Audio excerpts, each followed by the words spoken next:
అమరావతిలో నిర్వహించే ప్రధాని సభా వేదిక ఏర్పాట్లను మంత్రి నారాయణ పరిశీలించారు. ఉన్నతాధికారులతో కలిసి ఆయన సభా స్థలం, పార్కింగ్ ప్రాంతాలను పరిశీలించారు. మే 2వ తేదీ నిర్వహించే సభకు ఎలాంటి ఇబ్బందులు లేకుండా చర్యలు చేపట్టాలని అధికారులు సూచించారు. ట్రాఫిక్ జామ్ కాకుండా 11 చోట్ల స్థలాలను ఏర్పాటు చేసినట్లు తెలిపారు.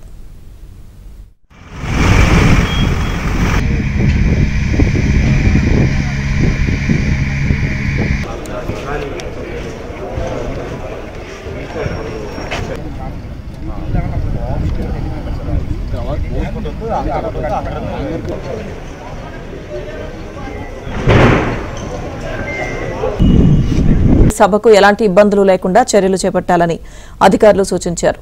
ట్రాఫిక్ జామ్ కాకుండా 11 చోట్ల స్థలాలను ఏర్పాటు చేసినట్లు తెలిపారు.